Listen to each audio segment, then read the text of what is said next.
Hello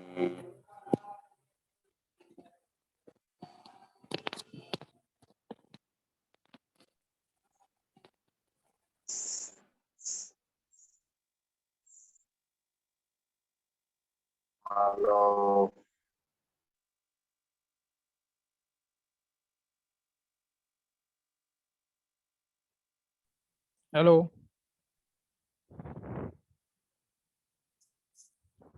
hello हाँ sir એટલે આજે બધા નોટબુક જોડે રાખજો કેમ કે આજે આપણે પીપીટી બનાવવાનો ટાઈમ રહ્યો નથી એટલે આપણે પીપીટી બનાવી નથી જનરલી પોઈન્ટ આપણે કહેશું એ લખવા હોય તો તમે લખી શકો છો બરાબર અમુક પીપીટીમાં થોડું આવશે બોલવાનું વધારે આવશે એટલે નોટ પેન સાથે રાખજો પોઈન્ટ તમને લાગે કે આ લખવા જોગો છે તો લખી દેજો એમ આજના લેક્ચર પૂરતો પછી એ બુકમાં તો આવી જ જશે જે આવવાનું હોય બધું આપણે બોલશું એ બધું પણ અત્યારે હાલ તમારે લખવું હોય તો લખી શકો એમ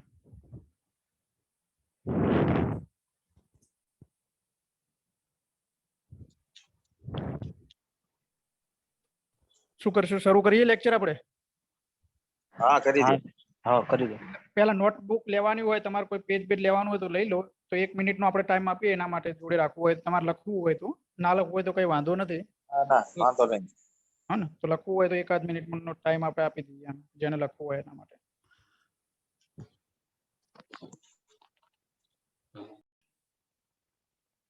તો શરૂ કરીએ આપણે આજનો લેક્ચર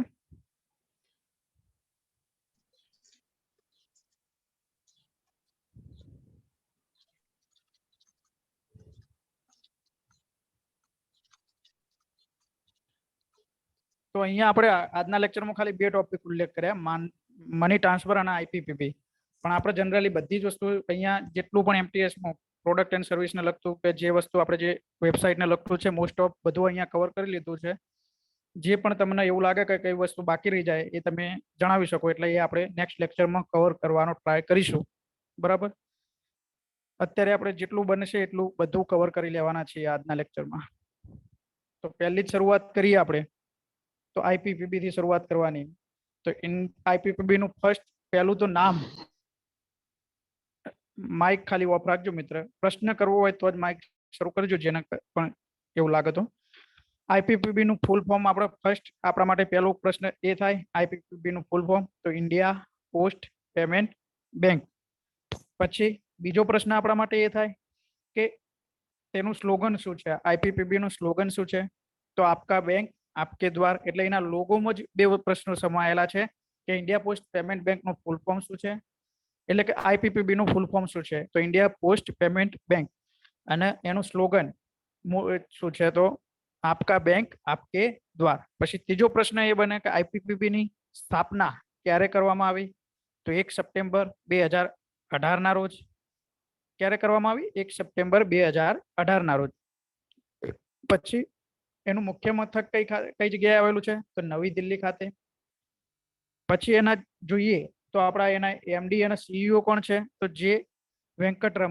વેંકટરામો બરોબર જે વેંકટરામો અને સેક્રેટરી કોણ છે એના આઈપીપીબી ના તો વિનીત પાંડે અહીંયાથી આટલી વસ્તુ આપણા માટે થઈ એક આઈપીપીબી નું full form India post payment bank એનું સ્લોગન આપકા બેંક આપકે દ્વાર એની સ્થાપના 1 સપ્ટેમ્બર 2018 એના એમડી અને સીઈઓ કહીએ તો જે વેંકટરામુ બરાબર પછી એના સેક્રેટરી કહીએ તો વિનીત પાંડે આ 5 વસ્તુ આપણા માટે થઈ પછી એક નવી વસ્તુ એડ થઈ આપણા માટે કે દર વખતે આપણે પ્રશ્ન એક જોયા છે કે ભાઈ આઈપીપીબી દ્વારા શેનું પેમેન્ટ કરી શકીએ છીએ આપણે તો શેમાં એટલે પોસ્ટ ઓફિસની કઈ સર્વિસોમાં આપણે પેમેન્ટ કરી શકીએ છીએ તો પીપીએફ એસએસએ આરડી અને આરડી ની અગેન્સ્ટમાં જે લોન લીધી હોય એના હપ્તા ભરવાનું હોય એ 4 વસ્તુ આપણે કરી શકતા હતા પણ આ વખતે બીજી ઇન્ક્લુડ કરી છે સર્વિસ કઈ તો પીએલઆઈ અને આરપીએલઆઈ એટલે હવે પ્રશ્ન આપણા માટે થોડો વધી જાય કે કઈ સર્વિસ ઇન્ક્લુડ કરેલી છે અંદર આપણે પીએલઆઈ અને આરપીએલઆઈ ની સર્વિસ ઇન્ક્લુડ કરી છે પછી આપણે મની સ્વીપ અને સ્વીપ આઉટ કરી શકીએ છીએ પીઓએસબી એકાઉન્ટમાં ની સાથે બરાબર એટલે આપણા માટે પ્રશ્નમાં બે વસ્તુ ઓપ્શન વધી જાય પીએલઆઈ અને આરપીએલઆઈ પછી ઈપીએસ આપણે ઈપીએસ દ્વારા શું કરી શકીએ કેશ વિથડ્રોલ કરી શકીએ છીએ બેલેન્સ ઇન્ક્વાયરી કરી શકીએ મિની સ્ટેટમેન્ટ જોઈ શકીએ એટલે બીજી બેંકમાં કોઈ એકાઉન્ટ હોય અને એની સાથે તમારો આધાર કાર્ડ લિંક હોય તો તમે આઈપીપીબી ના માધ્યમથી તમે શું આઈપીપીબી ના માધ્યમથી એઈપીએસ માંથી તમે કેશ વિડ્રોલ, બેલેન્સ ઇન્ક્વાયરી અને મિની સ્ટેટમેન્ટ પણ જોઈ શકો છો. બરાબર. તો આ એઈપીએસ એટલે શું? તો એઈપીએસ નું ફૂલ ફોર્મ થાય આધાર અનેબલ્ડ પેમેન્ટ સિસ્ટમ. આધાર અનેબલ્ડ પેમેન્ટ સિસ્ટમ. એઈપીએસ નું ફૂલ ફોર્મ થાય છે આધાર અનેબલ્ડ પેમેન્ટ સિસ્ટમ. બરાબર. તો આપણા માટે અહીંયાથી ખાલી કે જોવા જઈએ તો મહત્વના પ્રશ્નો શું થયા? આઈપીપીબી નું ફૂલ ફોર્મ, એનું સ્લોગન, એની સ્થાપના, એનું મુખ્ય મથક, પછી કયા કયા હપ્તા ભરી શકાય, એના સેક્રેટરી અને એમડી એન્ડ સીઈઓ, અને એઈપીએસ નું ફૂલ ફોર્મ શું. બરાબર. પછી આઈપીપીબી દ્વારા કઈ કઈ સર્વિસો આપણને સુવિધાઓ પૂરી પાડવામાં આવે? તો મોબાઈલ બેન્કિંગની, એસએમએસ બેન્કિંગની, મિસ કોલ બેન્કિંગની, ફોન બેન્કિંગની, આઈપીપીબી અને પીઓએસબી બેન્કિંગની સુવિધા. એટલે લિંકિંગ કરેલું હોય તમે તો એક સાથે સ્વીપ ઇન અને સ્વીપ આઉટ આપણે કરી શકીએ છીએ પૈસા. પછી અમુક આપણે લિમિટ છે કે ભાઈ 2 લાખ રૂપિયાથી વધારે તમારા આઈપીપીબીમાં બેલેન્સ હોય તો એ ઓટો ટ્રાન્સફર થઈ જાય પીઓએસબી સાથે. એટલે તમારે જો 2 લાખથી વધારે બેલેન્સ આઈપીપીબીમાં રાખવું હોય તો તમારે ફરજિયાતપણે પીઓએસબી લિંકેજ હોવું જોઈએ. કેમ કે ડે દિવસના અંતે તમારું બેલેન્સ 2 લાખથી વધારે હોય. પહેલા કેટલી લિમિટ હતી? 1 લાખ. હવે જે 2 લાખથી વધારેનું જે બેલેન્સ હોય એ ઓટોમેટિકલી આપણા પીઓએસબી એકાઉન્ટમાં ટ્રાન્સફર થઈ જાય છે. પછી આપણે મની ટ્રાન્સફરની, ડોમેસ્ટિક મની ટ્રાન્સફરની સુવિધા આપીએ. ડીએલસી એટલે ડિજિટલ લાઈફ સર્ટિફિકેટ પ્રોવાઈડ કરીએ છીએ આઈપીપીબી થ્રુ. પછી સીએલસી નું કરીએ છીએ એટલે કે child enrolment light client service, એટલે કે આપણે જે બાળકોના આધાર કાર્ડનું કરીએ છીએ એ વસ્તુ. આ બધું આપણે કરીએ છીએ. હવે અહીંયા જોઈએ તો બીજી સર્વિસો કઈ આઈપીપીબી દ્વારા પ્રોવાઈડ કરવામાં આવે છે? તો લાઈફ ઇન્સ્યોરન્સ અને જનરલ ઇન્સ્યોરન્સ પણ પ્રોવાઈડ કરવામાં આવે છે. હમણાં જ આપણે એક ઇન્સ્યોરન્સ આપ્યો, એક્સિડન્ટ ઇન્સ્યોરન્સ આપ્યો. કયો? ટાટા એઆઈજી વાળો શરૂ કર્યો છે. તો થર્ડ પાર્ટી પ્રોડક્ટ આપીએ છીએ આઈપીપીબી થ્રુ. કયા કયા? તો લાઈફ ઇન્સ્યોરન્સ અને જનરલ ઇન્સ્યોરન્સ. હવે લાઈફ ઇન્સ્યોરન્સમાં પણ આપણે પીએમજેજેબીવાય આપણો જે જનરલ પ્રોડક્ટ છે. હવે અહીંયા પ્રશ્ન પૂછે કે ભાઈ લાઈફ ઇન્સ્યોરન્સમાં આપણે આઈપીપીબી થ્રુ પીએમજેજેબીવાય, પીએમએસબીવાય બંને લઈ શકીએ છીએ. તો પીએમએસબીવાય હજુ આપણે આઈપીપીબી થી લઈ શકતા નથી. આપણે જનરલી દરેકનો પીએમજેજેબીવાય ઇન્સ્યોરન્સ આપતા હશું. હવે કેટલું પ્રીમિયમ થઈ ગયું છે પીએમજેજેબીવાય નું? 436 રૂપિયા. બરાબર. અને બીજો બજાજ એલાયન્સ નો લાઈફ ઇન્સ્યોરન્સ, લાઈફ ગોલ્ડ સુરક્ષા આપવામાં આવે છે. એની મિનિમમ સમ એશ્યોર કેટલી? 25,000 અને મેક્સિમમ 25 લાખ સુધીની સમ એશ્યોર હોય છે. એજ લિમિટ 18 થી 55 વર્ષ. એટલે આમાં ખાલી બહુ યાદ રાખવાની જરૂર નથી. એટલું બધું વિમાન એસી ને એવું પૂછાશે નહીં, સમ એશ્યોર ને એ બધું. પણ આ તમને ખાલી જસ્ટ નોલેજ માટે કહું છું. તમને યોગ્ય લાગે એ ટોપિક ઉતારતા જજો. હું કહીશ જે સારો ટોપિક હશે એ તો હું કહેવાનો જ છું. પછી જનરલ ઇન્સ્યોરન્સમાં શું શું પ્રોવાઈડ કરે છે? જનરલ ઇન્સ્યોરન્સમાં હેલ્થ ઇન્સ્યોરન્સ આવી જાય, ગ્રુપ એક્સિડન્ટ ઇન્સ્યોરન્સ આવી જાય, પછી કોઈ મોટર ઇન્સ્યોરન્સ આવી જાય, ટુ વ્હીલર ઇન્સ્યોરન્સ, આ બધું પ્રોવાઈડ કરે છે. ટુ વ્હીલર અને મોટર ઇન્સ્યોરન્સ કઈ કંપની? આપણે 2 જ કંપનીઓ યાદ રાખવાની. જનરલી આઈપીપીબીમાં ઇન્સ્યોરન્સ સાથે 2 કંપનીઓ જોડાયેલી છે, એક ટાટા અને એક બજાજ. બરાબર. આપણે જે ટાટા એઆઈજી પ્રોડક્ટ શરૂ કરી તો એ એક્સિડન્ટ ઇન્સ્યોરન્સ છે. બરાબર. પછી જે આપણે વાત કરી કે લાઈફ ઇન્સ્યોરન્સમાં વાત કરી બજાજ એલાયન્સ લાઈફ ગોલ્ડ સુરક્ષા ઇન્સ્યોરન્સ. તો આ બજાજ એટલે આપણે 2 કંપનીઓ યાદ રાખવાની. આપણે કદાચ ઓપ્શનમાં 4 કંપનીઓ આપણને આપી હોય તો આપણે બે તો અવેજીમાં કાઢી શકીએ ને. એટલે 2 કંપનીઓ આપણે યાદ રાખવાની કે આપણે આઈપીપીબી નું ઇન્સ્યોરન્સ માટે કોની સાથે ટાઈઅપ થયેલું છે. તો આપણે લાઈફ ઇન્સ્યોરન્સ અને જનરલ ઇન્સ્યોરન્સ માટે કઈ કંપનીઓ સાથે ટાઈઅપ થયેલું છે એમાં પ્રશ્ન પૂછી લે તો આપણો જવાબ હોવો જોઈએ બજાજ અને ટાટાની સાથે આપણે ટાઈઅપ આઈપીપીબી એ કરેલું છે. હવે ફાઇનાન્શિયલ સર્વિસ બીજી કઈ પ્રોવાઈડ કરે છે? તો આધારમાં મોબાઈલ અપડેટ કરાવવો હોય તો 50 રૂપિયા આપણે ચાર્જ લઈએ છીએ. આધારમાં મોબાઈલ અપડેટ કરવાનો આપણો ચાર્જ કેટલો? આઈપીપીબી થ્રુ 50 રૂપિયા, ટેક્સ સાથે ઇન્ક્લુડિંગ ટેક્સ. હવે DLC digital life certificate generate કરવું હોય આપણે, કોઈ પેન્શનર હોય એમનું, તો 70 રૂપિયા. એમની ફી કેટલી છે? 70 રૂપિયા ટેક્સ સાથે ઇન્ક્લુડિંગ ટેક્સ. પરીક્ષાઓમાં આવા પ્રશ્નો પૂછેલા છે કે ભાઈ ઇન્ક્લુડિંગ ટેક્સ, ટેક્સ બાકાત કરતા એમ, એટલે એ વસ્તુ યાદ રાખવાની. પછી આરડી, પીપીએફ, આરપીએલઆઈ, પીએલઆઈ, સુકન્યા સમૃદ્ધિ યોજના, આ બધું આપણે લોન અગેન્સ્ટ આરડી, આ બધાના હપ્તા આપણે ભરી શકીએ છીએ. આ બધી વસ્તુમાં આપણે ડિપોઝિટ કરી શકીએ છીએ. અને પીઓએસબી થી સ્વીપ ઇન અને સ્વીપ આઉટ પણ આપણે કરી શકીએ છીએ. પછી જો તમારે સર્વિસ રિક્વેસ્ટ માટે કોલ સેન્ટરનો નંબર આપણા માટે છે 15 52 અને 99. અને એક ગુજરાતનો મિસકોલ નંબર સેવાનો નંબર છે. એ નંબર આપણે ખ્યાલ નથી. એટલે ગુજરાતનો જે મિસકોલ સેવાનો નંબર છે આઈપીપીબી માટે એ નેટ ઉપરથી એવું મળશે તો હું તમને કહીશ. એ ધ્યાન રાખવો આપણે. પછી આપણે door step charge. Door step charge ક્યારે લાગે? તો તમે ધારો કે આપણી બ્રાન્ચ ઓફિસ છે કોઈ પણ બ્રાન્ચ ઓફિસથી 1 કિલોમીટરનું જે કેરાવો હોય એનાથી દૂર જઈને પેમેન્ટ તમે કરો છો અથવા જમા કરો છો કે ઉપાડ આપો છો ત્યારે ડોર સ્ટેપ ચાર્જ લાગે છે આઈપીપીબી ના ખાતામાં તમે જ્યારે જમા ઉપાડ કરો કે એવી રીતે કરો પણ ક્યારે તમારું જે જીપીએસ લોકેશન હોય એના 1 કિલોમીટરના કેરાવાથી વધારે અંતર થાય તો તમારો ડોર સ્ટેપ ચાર્જ લાગે છે એ કેટલો 20+18% જીએસટી એટલે હાલમાં આપણે જનરલી કોઈકના તમે પૈસા ઉપાડજો તો કેટલો જીએસટી લાગશે આ રીતના 1 કિલોમીટર દૂર જઈને તો 23.60 રૂપિયા ચાર્જ લાગે છે 23.60 ચાર્જ લાગે છે પછી આપણા 4 પ્રકારના એકાઉન્ટ છે આઈપીપીબી માં કેટલા પ્રકારના એકાઉન્ટ ખોલવામાં આવે છે regular saving account digital saving account basic saving account અને પ્રીમિયમ સેવિંગ એકાઉન્ટ બરાબર તો regular saving account digital saving account basic saving account અને પ્રીમિયમ સેવિંગ એકાઉન્ટ એમાં આપણે રેગ્યુલર સેવિંગ એકાઉન્ટ એટલે આપણે જે જનરલી ખોલીએ છીએ એમાં કોઈ લિમિટ નથી કોઈ 0 થી જ ખુલે છે એકાઉન્ટ એવું કોઈ લિમિટ છે નહીં એમાં જો એન્ડ દિવસના અંતે આપણે 2 લાખથી વધારે બેલેન્સ હોય તો પીએસબી ખાતામાં ઓટોમેટિક ટ્રાન્સફર થઈ જાય છે એટલે આપણી લિમિટ આઈપીપીબી ખાતામાં કેશ રાખવાની બેલેન્સ રાખવાની 2 લાખ રૂપિયા આ પ્રશ્ન 1 લાખ હતો ત્યારે પૂછાયેલો છે પછી ડિજિટલ સેવિંગ એકાઉન્ટ એટલે તમે ઘરે બેઠા બેઠા ઓનલાઈન આઈપીપીબી નું જે એકાઉન્ટ ડિજિટલી ખોલી શકો એને ડિજિટલ સેવિંગ એકાઉન્ટ કહેવામાં આવે છે અને એ એકાઉન્ટ ખોલાવો એટલે એમાં એક કન્ડિશન છે 12 મહિનાની અંદર તમારે કેવાયસી કરી એને રેગ્યુલર સેવિંગ એકાઉન્ટમાં ટ્રાન્સફર કરાવી દેવું પડે એટલે કે તમારે કેવાયસી નજીકની આઈપીપીબી ઓફિસ આઈપીપીબી જે મોબાઈલ યુઝર હોય એમની જોડે જઈને કેવાયસી કમ્પ્લીટ કરાવીને તમારે એને રેગ્યુલર સેવિંગ એકાઉન્ટમાં કન્વર્ટ કરવું જોઈએ પછી પ્રીમિયમ સેવિંગ એકાઉન્ટ જે આપણા માટે નવું છે બરાબર એટલે એ નવું લોન્ચ કરવામાં આવેલું તો એમાં શું કન્ડિશન છે કે મિનિમમ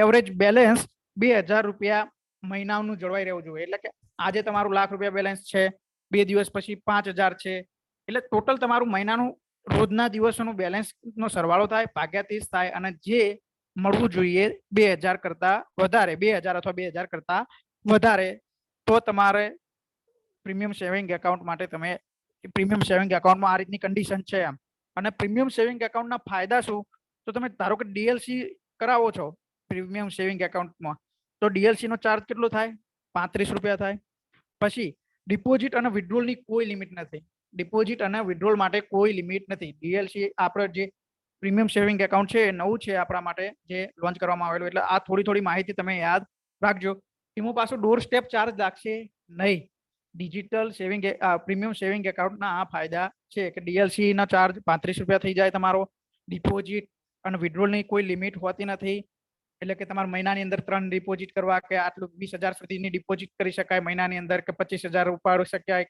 એવી લિમિટ તો કોઈ લિમિટ નથી ડોર સ્ટેપ ચાર્જ લાગશે નહીં બરાબર હવે સીઈએલસી નું ફૂલ ફોર્મ આપણે યાદ રાખો child enrolment light client services child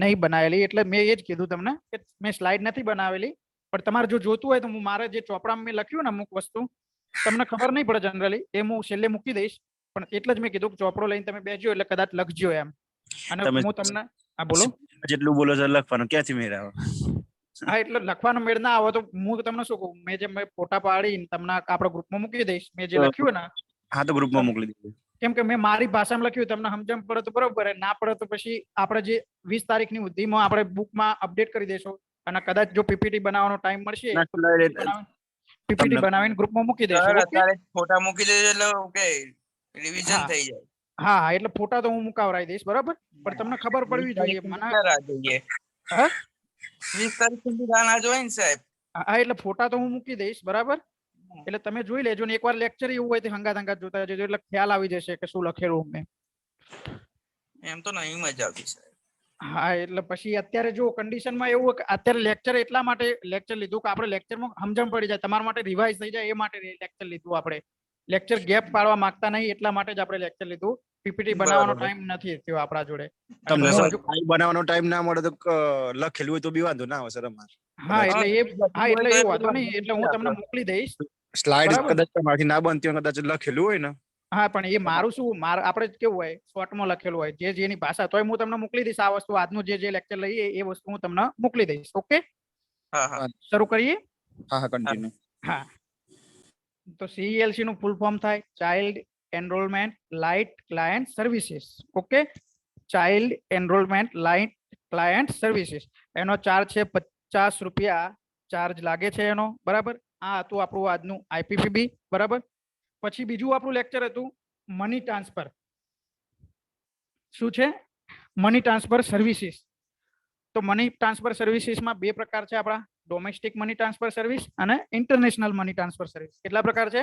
બે, ડોમેસ્ટિક મની ટ્રાન્સફર સર્વિસ અને ઇન્ટરનેશનલ મની ટ્રાન્સફર સર્વિસ. હવે ડોમેસ્ટિકમાં આપણે મની ઓર્ડર હતું એક, તો મની ઓર્ડરમાં કમિશન રેટ કેટલો છે આપણો? 20 રૂપિયા એ 1 રૂપિયો. એટલે આપણે જનરલી 100 રૂપિયાનો મની ઓર્ડર કરીએ એટલે આપણા ડિપાર્ટમેન્ટને 5 રૂપિયા કમિશન મળવા પાત્ર થાય. પણ અત્યારે EMO એટલે કે ઇલેક્ટ્રોનિક મની ઓર્ડર, EMO નું ફૂલ ફોર્મ શું થાય? Electronic money order. EMO નું ફૂલ, હા બોલો. એવું હોય તો આનો લેક્ચર સોમવારે લઈ લેજો ને, મની ટ્રાન્સફર નો. આમાં કઈ ખ્યાલ જ નથી આવતો. ભલે ને IPPB સુધી રાખો, બાકી છે એનો પછી લખીને લઈ લેજો. હા તો એવું કરીએ હેડો, તમને યોગ્ય લાગે એવું. બરાબર, કઈ વાંધો નહીં. હું તો સોમવારે અથવા કાલે લેવો હોય તો કાલે લઈ લઈશ. રવિવાર છે બરોબર. લઈ લેજો ને સર, આમાં કઈ અગત્યનો ટોપિક છે પાછો, આમાં કઈ ખ્યાલ નથી. હા તો કઈ વાંધો નહીં. અને બીજું આ વસ્તુ તો લઈ લઈએ કે નહીં લઈ લેવું? દીનદયાળ સ્પર્શ યોજના ધારો કે તો 6 થી 9 ના ધોરણ માટે હોય. બરોબર, અને 2-3 વસ્તુ પોઈન્ટ છે, તો એ વસ્તુ લેવી કે એ પણ બાકી રાખવું આપણે? કહો. બીજું અત્યારે પીઓ ગાઈડ ને લગતું હોય કોઈ કદાચ PU ગાઈડ ને લગતું કોઈ બાકી હોય તમે તો કહો. બાકી કોઈ બાકી છે નહીં મને ખબર ત્યાં સુધી. જે હે પોસ્ટમેન નું બાકી છે, તમારું આપણું MTS નું કોઈ બાકી નથી. ઈ સર બધું દીનદયાળ નહીં, કાલે જ લઈ લે. હા તો આપણે જે લખ્યું એ વસ્તુ તમને સમજાવી દઈએ. ઓકે, હા તો આ ટાટા AIG પોલિસી આજે બરોબર જે આપણે એક્સિડન્ટ ઇન્સ્યોરન્સ કહીએ છીએ એ શરૂ કર્યો. તો ટાટા AIG પોલિસી અત્યારે તાજેતરમાં લોન્ચ કરી છે, એટલે એની અમુક માહિતી આપણે શેર કરી દઈએ છીએ તમારી સાથે. પૂછાશે એવું કોઈ ગેરંટી નહીં આમાંથી, પણ હમણાં તાજેતરમાં લોન્ચ થઈ છે. એટલે જેમ આપણે વાત કરી કે ભાઈ આપણું પ્રીમિયમ સેવિંગ એકાઉન્ટ IPPB માં, એવી રીતનું અહીંયા ટાટા AIG પ્લાન આપણે લોન્ચ કર્યો. IPPB એ ટાટા સાથે મળીને ક્યારે લોન્ચ કર્યો? 16 જૂન 2022 ના રોજ લોન્ચ કર્યો. પછી એમાં બે પ્રકારના પ્લાન આપ્યા, 399 અને 299. ઉંમર મર્યાદા કેટલી છે? 18 થી 65 વર્ષ. અને એક વેલિડિટી એટલે ટર્મ કેટલી છે એની? 1 વર્ષની છે ટર્મ. 18 વર્ષથી 65 વર્ષની ઉંમર મર્યાદા. અને આ બધા આપણા જે લાભ છે, એક્સિડન્ટમાં જો કોઈ મૃત્યુ થાય તો 10 લાખ રૂપિયા વારસદારને મળે. સંપૂર્ણપણે વિકલાંગતા અથવા આંશિક વિકલાંગતા આવે તો 10 લાખ રૂપિયા મળવા પાત્ર થાય. એક્સિડન્ટના કારણે કોઈ મૂવિંગ ના કરી શકે, એટલે કે આપણે જે લખવાને એવી અસર થઈ જાય છે કે જે બેડ રેસ્ટ થઈ જાય, કાયમ માટે બેડ ને આધીન થઈ જાય, તો ત્યારે 10 લાખ રૂપિયા મળવા પાત્ર થાય. જો હોસ્પિટલમાં દાખલ કર્યા હોય પણ એમાં મિનિમમ 24 કલાક કરતા વધારે તો 60,000 અથવા વાસ્તવિક ખર્ચ જે થયો હોય એ મળવા પાત્ર થાય. હવે અમુક લોકોને શું દુર્ઘટના એટલે એક્સિડન્ટ થાય, કદાચ હાથ પગ ભાગે, તો એમાં કોઈ આખો દિવસ એમને હોસ્પિટલે રહેવું જરૂરી પડે નહીં. તો એ લોકોને શું ઘરે બેઠા સારવાર લે, અમુક ટાઈમે બતાવવા જાય કરે, તો એ 30,000 અથવા વાસ્તવિક ખર્ચ જે ઓછું થયું હોય તે મળવા પાત્ર થાય. હવે જો દુર્ઘટનામાં હોસ્પિટલમાં રાખવામાં આવે, દાખલ કરવામાં, તો એની સાથે જે રિલેટિવ હોય તો એમને કેટલા મળવા પાત્ર થાય? 1,000 લેખે મહત્તમ 10 દિવસના મળવા પાત્ર થાય છે. પછી ટ્રાન્સપોર્ટેશન ખર્ચ એટલે કે તમે જો 150 કિલોમીટર, એમાં પણ કન્ડિશન છે કે ભાઈ 150 કિલોમીટર થી વધારેનું અંતર હોય અને ત્યારે ટ્રાન્સપોર્ટેશન જે થાય તેનો ખર્ચ તમને 25,000 અથવા વાસ્તવિક જે ખર્ચ થયો હોય એટલો મળવા પાત્ર થાય. પછી જો કોઈ દુર્ઘટનાની સ્થિતિમાં મૃત્યુ પામે અથવા સંપૂર્ણપણે વિકલાંગતા થાય તો એમના 2 બાળકો સુધી શૈક્ષણિક લાભ મળવા પાત્ર થાય. કેટલો? 1 લાખ રૂપિયાનો. એ પણ કઈ રીતનો કે જે ફૂલ ટાઈમ કોર્સ, અમુક લોકો જે ઇગ્નુમાં ભણતા હોય, કોઈ BAOI ઓપન યુનિવર્સિટીમાં ભણતા હોય, ઘરે બેઠા કોર્સ કરતા હોય, એ નહીં, પણ ફૂલ ટાઈમ જેનો કોર્સ હોય એમને મળવા પાત્ર થાય. પછી અંતિમ સંસ્કાર વિધિ ને લગતા જે ખર્ચ હોય એમાં 5,000 રૂપિયા અથવા જે વાસ્તવિક ખર્ચ થયો હોય એ મળવા પાત્ર થાય. એવી જ રીતે 299 નો પ્લાન, એમાં ખાલી 4 કન્ડિશનો છે સેમ એની જ બરાબર, કે 10 લાખ રૂપિયા મૃત્યુ થાય તો મળવા પાત્ર થાય, વિકલાંગતા આવે અથવા આંશિક વિકલાંગતા આવે તો 10 લાખ રૂપિયા મળવા થાય, એક્સિડન્ટના કારણે મૂવિંગ ના કરી શકે એટલે કે હલનચલન ના કરી શકે તો 10 લાખ રૂપિયા મળવા પાત્ર થાય. પછી જો હોસ્પિટલમાં દાખલ કરે અને મિનિમમ 24 કલાક કરતા વધારે દાખલ કર્યો હોય તો 60,000 અથવા વાસ્તવિક જે ખર્ચ થયો હોય બેમાંથી જે ઓછું હોય એ મળવાપાત્ર થાય. જો દુર્ઘટનામાં ઘરે બેઠા સારવાર લે તો પેલાની જેમ 30,000 અથવા વાસ્તવિક ખર્ચ જે ઓછું થયું હોય એ મળવાપાત્ર થાય. હવે આપણો PMSSBY અને PMJJBY. તો PMSBY એટલે એનું ફૂલ ફોર્મ પેલું તો પ્રધાનમંત્રી સુરક્ષા બીમા યોજના, અને PMJJBY એનું ફૂલ ફોર્મ પરીક્ષામાં પૂછાયેલું છે, તો એનું ફૂલ ફોર્મ થાય પ્રધાનમંત્રી જીવન જ્યોતિ બીમા યોજના. હવે PMSBY માં કઈ રીતની કન્ડિશન છે, તો એક્સિડન્ટ દ્વારા મૃત્યુ અથવા ડિસેબિલિટી એટલે કે અપંગતા આવી જાય, એટલે કે અંગ નકામા થઈ જાય, અંગને નુકસાનો પામે તો મળવાપાત્ર થાય. અને પેલામાં કોઈ પણ કારણસર મૃત્યુ થાય, એક્સિડન્ટલી થાય કે નેચરલી થાય તો મળવાપાત્ર થાય. પેલામાં 12 રૂપિયા વાર્ષિક પ્રીમિયમ છે, 12 રૂપિયા નહીં, સોરી 20 રૂપિયા થઈ ગયું છે અત્યારે. અને પેલામાં 436, 330 ની જગ્યાએ 436, PMJJBY માં 436 રૂપિયા પ્રીમિયમ છે અને PMSBY માં 20 રૂપિયા પ્રીમિયમ છે. પછી આમાં 2 લાખ સુધીમાં 2 લાખ રૂપિયા ક્યારે મળવાપાત્ર થાય, એક્સિડન્ટ દ્વારા મૃત્યુ પામે અથવા ડિસેબિલિટી એટલે કે અપંગતા આવી જાય, કાયમી નુકસાન થાય અંગને ત્યારે, અથવા આંશિક નુકસાન એટલે કે એક હાથ જતો રહે, કઈ કોકને એક પગ જતો રહે, કોકને એક આંખ જતી રહે, એટલે આંશિક, એક અંગ તો કામ કરે જ છે તમારું, તો આંશિક વિકલાંગતા આવે તો 1 લાખ રૂપિયા મળવાપાત્ર થાય છે. પેલામાં PMJJBY માં કોઈ પણ રીતે કુદરતી અથવા અકસ્માત રીતે કોઈ પણ રીતે મૃત્યુ પામો તો 2 લાખ રૂપિયા વારસદારને નોમિનીને મળવાપાત્ર થાય છે. હવે વીમાની અવધિ કેટલી હોય, 1 વર્ષની, બંનેમાં સેમ. 1 જૂનથી 31 મે વચ્ચેની અવધિ હોય. પછી દર વર્ષે રિન્યુઅલ થાય એ પ્રીમિયમ, બંનેમાં કન્ડિશન સેમ. એક વ્યક્તિ એક જ પોલિસી ઉતરાવી શકે, એ પણ બંનેમાં કન્ડિશન સેમ છે. હવે ઉંમર મર્યાદા ખાસ યાદ રાખવાની કે ભાઈ PMSBY માં ઉંમર મર્યાદા 18 વર્ષથી 70 વર્ષ છે, જ્યારે PMJJBY માં ઉંમર મર્યાદા આપણી 18 વર્ષથી 50 વર્ષ છે. એટલે આપણા માટે 3 પોઈન્ટ ખાસ ઇમ્પોર્ટન્ટ, એક પ્રીમિયમ, ફૂલ ફોર્મ, ઉંમર મર્યાદા, આ 3 વસ્તુઓને ક્યારે મળવાપાત્ર થાય રકમ એ વસ્તુ આપણે યાદ રાખવાની થાય. 18 થી 70 વર્ષ PMSBY માં, PMJJBY માં 18 થી 50 વર્ષ. પેલામાં 70 વર્ષ સુધી પ્રીમિયમ ભરવું પડે, 70 વર્ષ સુધીનો વીમો છે, અને પેલામાં 50 વર્ષ સુધી, પણ એમાં તમે રિન્યુ તમારે કરાવવાનું છે થશે. એટલે કે અંદર બેલેન્સ આપણે ધારો કે પોસ્ટમાં હોય તો દર વખતે 31 મે સુધી આપણે કપાય છે પૈસા, તો બેલેન્સ રાખવું જરૂરી છે. અત્યારે તો MBCA કપાય છે, એમાં મિનિમમ બેલેન્સ ચાર્જ આપણા. ઓટો ડેબિટ દ્વારા રિન્યુઅલ પ્રીમિયમ ભરાય છે, બંનેમાં પ્રીમિયમ ટેક્સ ફ્રી હોય છે. એટલે આપણે 4 વસ્તુ યાદ રાખવાની રહી, ફૂલ ફોર્મ યાદ રાખવાના રહે બંનેના, પછી એનું જે ઉંમર મર્યાદા, પછી એનું પ્રીમિયમ 20 અને 436, અને કઈ કન્ડિશનમાં મળવાપાત્ર થાય, આ 4 વસ્તુ આપણે યાદ રાખવાની રહેશે. સોવરેન ગોલ્ડ બોન્ડ સ્કીમ એટલે કે SGB નું ફૂલ ફોર્મ શું થાય, sovereign gold bond scheme. Sovereign gold bond scheme SGB Bharat સરકાર વતી રિઝર્વ બેંક દ્વારા જારી કરવામાં આવે છે. પહેલો પ્રશ્ન, તો SGB કોના દ્વારા જારી કરવામાં આવે છે, એટલે કે સોવરેન ગોલ્ડ બોન્ડ કોના દ્વારા જારી કરવામાં આવે છે, તો સરકાર વતી રિઝર્વ બેંક દ્વારા જારી કરવામાં આવે છે.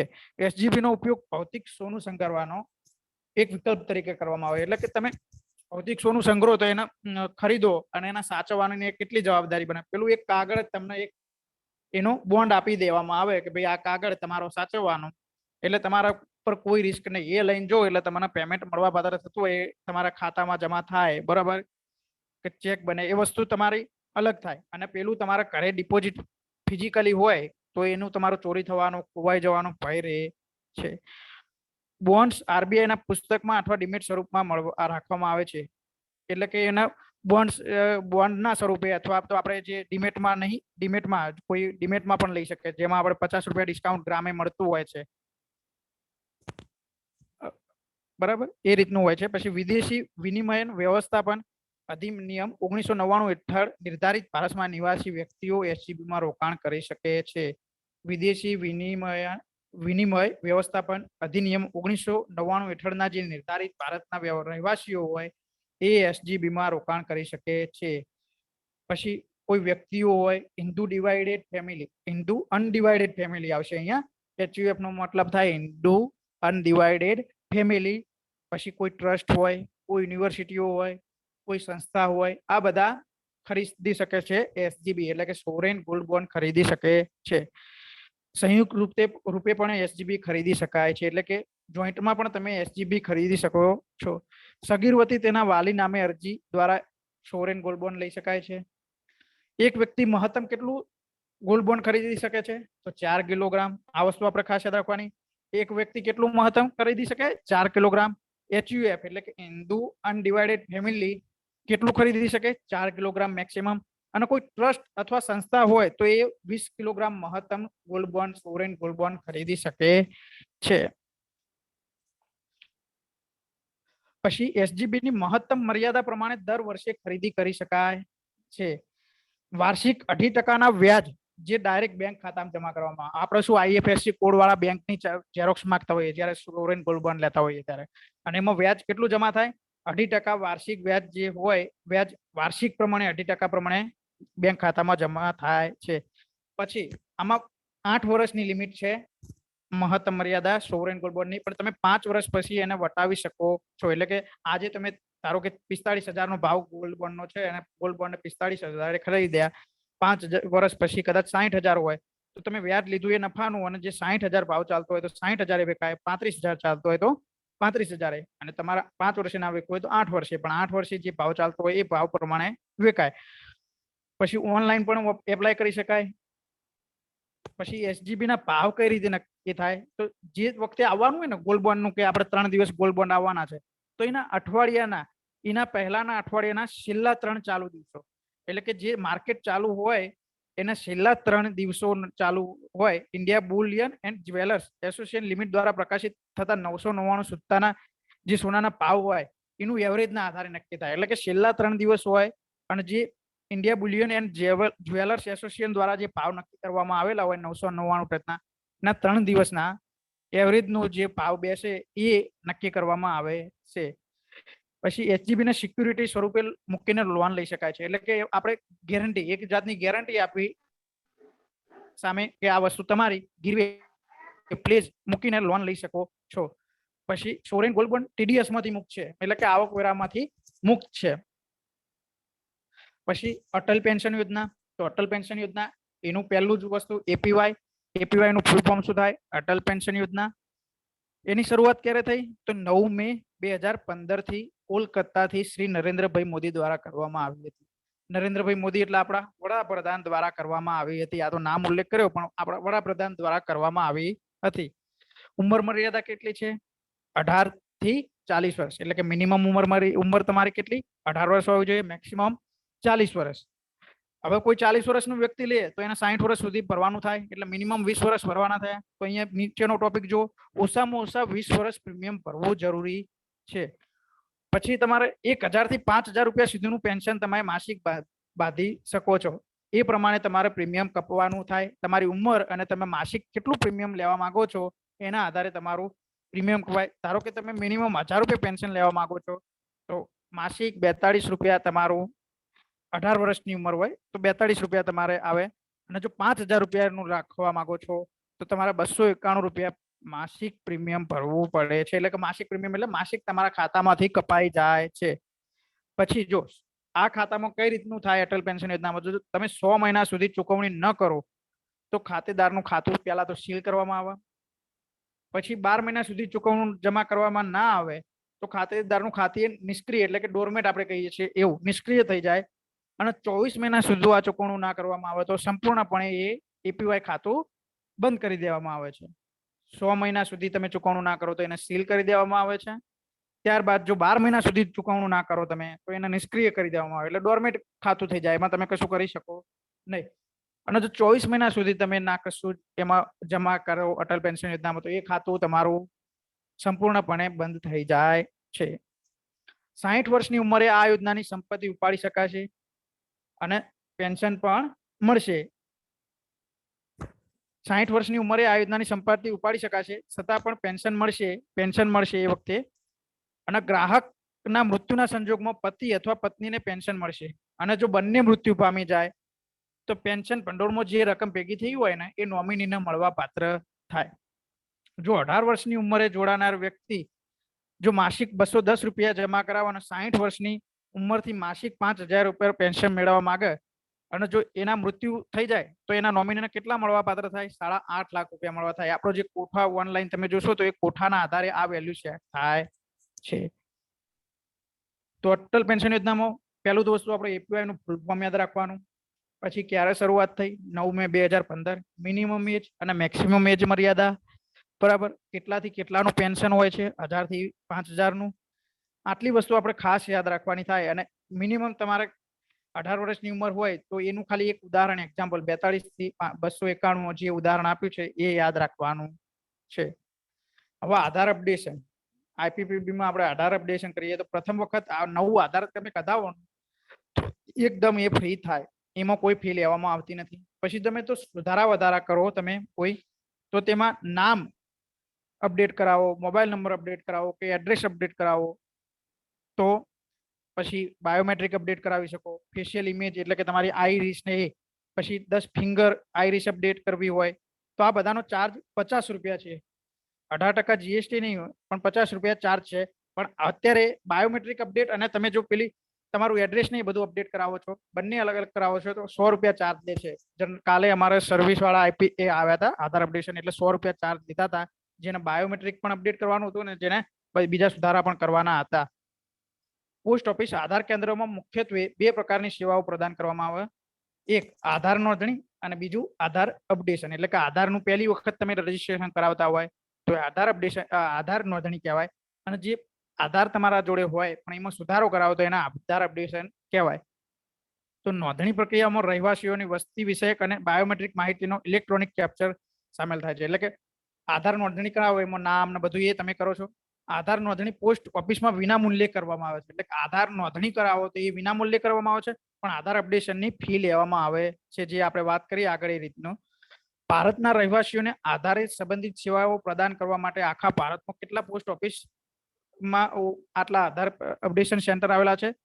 તો 13,352 પોસ્ટ ઓફિસ ખાતે આધાર નોંધણી કમ અપડેશન કેન્દ્રો આવેલા છે.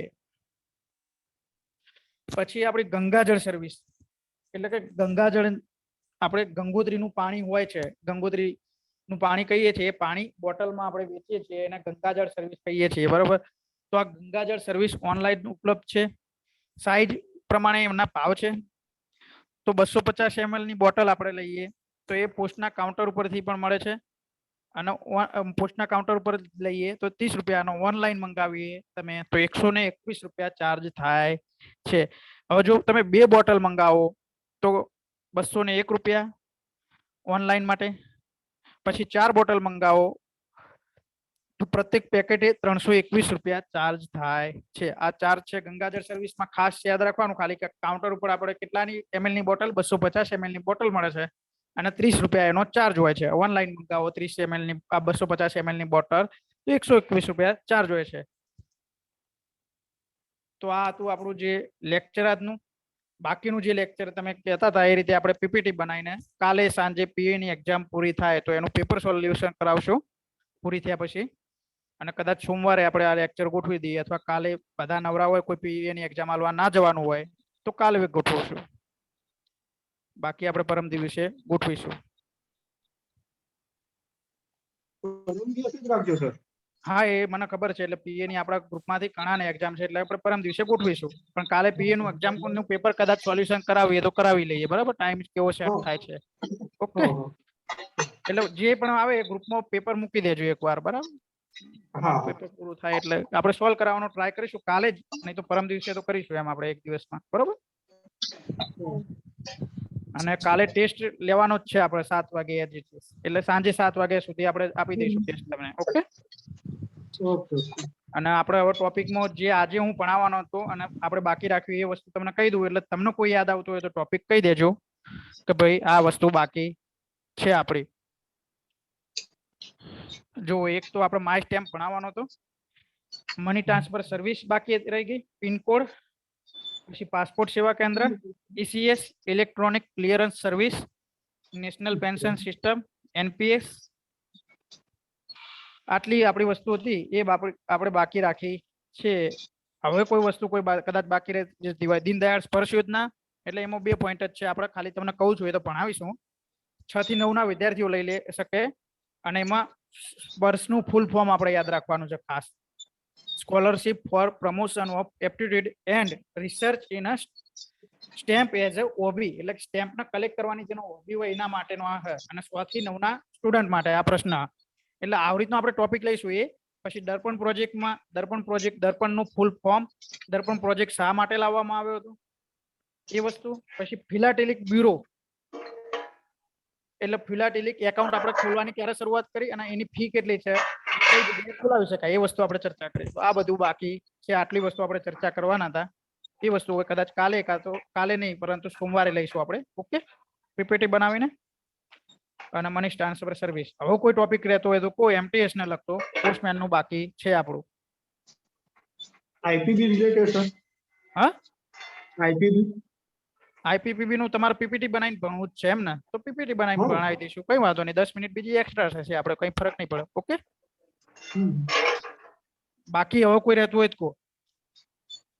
જનરલી મેં બધા જ કવર કરી લીધા ટોપિક, બરોબર. ઈસીએસ, એનપીએસ, આઈપીપીબી, દીનદયાળ સ્પર્શ યોજના, ફિલાટેલિક એકાઉન્ટ, દર્પણ પ્રોજેક્ટ, પછી માય સ્ટેમ્પ, પિનકોડ, પાસપોર્ટ સેવા કેન્દ્ર, મ્યુચ્યુઅલ ફંડ ને લગતો એક જ પ્રશ્ન આપણામાંથી બને. યુટીઆઈ મ્યુચ્યુઅલ ફંડ આપણે સંકળાયેલા છીએ એટલે યુટીઆઈ મ્યુચ્યુઅલ ફંડ નું નામ આપણે યાદ રાખવાનું રહે. પણ એ પણ વસ્તુ આપણે એક લીટીનું પણ એક સ્લાઇડમાં આપણે લઈ લઈશું. ઓકે, સર કોર્સ પૂરો થઈ જાય પછી રેગ્યુલર ટેસ્ટ 2-4 દી લેતા રહેજો ને તો બધું રિવિઝન થતું જાય. ચોક્કસ મિત્ર. આપણે કોર્સ પૂરો થઈ જાય એટલે એક વસ્તુ મેં કીધી એ પ્રમાણે જ હેડવાનું છે. અને આપણે એ પ્રમાણે કરવા માટે થઈને જ આજે આ લેક્ચર ગોઠવ્યો મેં, કે આપણે જે 15 તારીખે સુધીમાં આપણે પોસ્ટમેન નો કોર્સ પૂરો કરવાની ગણતરી છે, બરોબર. કેમ કે પોસ્ટમેન નો પાછળ જે 30 પ્રશ્નો છે ને એ કોઈ લાંબુ છે નહીં.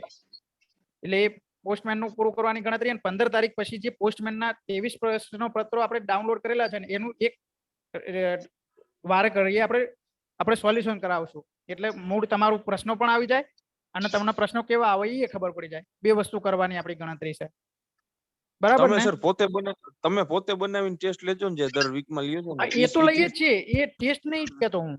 આપણે લેક્ચર લઈએ છીએ ને જે આ 7 વાગે, એવી રીતના લેક્ચર ની વાત છે કે લેક્ચરમાં આપણે જે પેપરો 23 પ્રશ્નપત્ર છે ને એ લઈશું એમ. એટલે સોલ્યુશન ઈ સિવાયનું સર આ એક્સ્ટ્રા ટેસ્ટ 2-4 દી લ્યો તો સારું એમ. હા, એ તો લેવાના જ છે ને આપણે ટેસ્ટ મિત્ર. હું શું કહું છું, આપણે જે લેક્ચર લઈએ છીએ 15 તારીખે કદાચ આપણો પોસ્ટમેન નો કોર્સ કમ્પ્લીટ થઈ જાય તો પછી લેક્ચર લેવા માટે કંઈક તો જોઈશે ને. તો એ પ્રશ્નો આપણે લેવાના છીએ કે જેનાથી લેક્ચરમાં પ્રશ્નો રિવાઇઝ કરાવશું, સોલ્યુશન. સમજાવત ને? અને ટેસ્ટ તો આપણે લઈશું જ. ટેસ્ટ તો લેવાના જ છે આપણે. જેટલી જાજી ટેસ્ટ લેવાય એટલું સારું સર. હા, ચોક્કસ હો ને. અને પછી હા બોલો ને મિત્ર. આ બધી સાહેબ યોજનાઓ તમે શીખવાડી, બરાબર. આપણે પેલો પીઓ ગાઈડ 1 માં જે રીતે તમે સમજાવતા હતા ને પેલા, થોડું ચેકઅપ એ રીતે આમ પાછું કાઢાઈ જાય બધું થોડું રિવિઝન. પેલો પીઓ ગાઈડ 1 માં સાહેબ તમે સમજાવતા હતા ને પેલા, પછી ટોપિકો ચલાયેલા હોય, યોજનામાં બી થોડું એ રીતે કરાવો ને તમે તો બધું રિવિઝન થઈ જાય પાછું યોજનાઓમાં. એમ ને? હા, પેલા જે રીતે કરતા હતા ને આપણે ચલાયેલું થોડું સમજતા હતા. હા, એના માટે કરીશું. રિવિઝન તો કરાવશું જ આપણે. રિવિઝન માટે એમ નહીં. હવે શું કહું છું, 15 તારીખ ટોપિક ચાલુ કરતા પહેલા થોડું સમજાય દો ને, થોડું કે ભાઈ મેન મુદ્દા હોય ને અમુક બરાબર છે. ક્લોઝ આજે ભૂલી ગયા આપણે જનરલી. બાકી આપણે તમારી રિક્વેસ્ટ થી અને તમારે કહેવાથી, આપણા બધાના કહેવાથી જ આપણે એ વસ્તુ કરી હતી. મગજમાં બેસી ગયા છે એટલે ક્લોઝ ના મારો બીજું આજે અમુક યોજનાઓ છે ને એના વિશે થોડું સમજાવી દેતા હોય ને તમે આ ગાડી.